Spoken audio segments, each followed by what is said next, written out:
Well, the laws haven't changed in Canada for 50 years. They're the same as they were when I was like 2 years old, and you were like a wee pup in the 80s, right? So essentially, we have bad laws that are very punitive.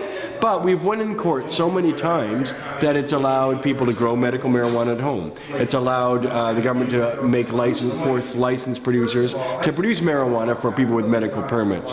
It's got it so that we are having stores in Toronto, Vancouver, soon to be Hamilton, Ottawa, Peterborough, that are selling marijuana to all adults 19 and over. It's all completely illegal. But what it is that the public accepts it. 3/4 of the Canadian public wants legalization. They come in here with their dollars and their feet and they vote that way. So while the government wants to legalize marijuana and put it in the hands of their crony capitalist friends and restrict it to outlets like the LCBO or what have you, the real democratic movement is when people come in here and they spend their money and we tell them this is what legalization looks like. You're an adult in a Western democracy. You come in here, you're 19, you spend money, you choose, you say, I want one of those, two of those, three of those. You walk out like it's any other commodity, like any other good experience. And that's what people want. They don't want gatekeepers telling them that a doctor is required to tell them what they need for their own body, any more than they want someone to control their abortions, their contraception, their gender identification, and all the other things we take for granted regarding bodily autonomy.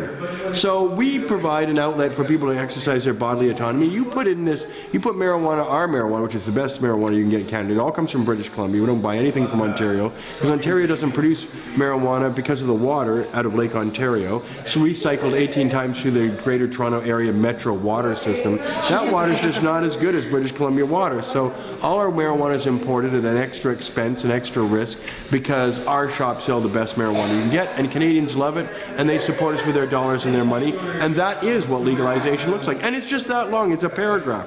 When people people want to regulate it like it's plutonium.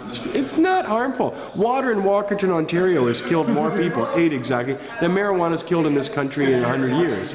So anything the government licenses is more dangerous. You know, all these shops that sell candy to kids creating obesity, or all these soda pops. You talk about alcohol, cigarettes, but no, why stop there? Why not go to prescription drugs, where people die every 23 minutes from a prescription drug in this country? Or why not go to other dangerous things like cars that have speed limits on them, twice the legal limit, that clearly kill people, or fats and salts and all these things that are sold in stores and restaurants, McDonald's, fast food, creating obesity, heart attacks, all these things.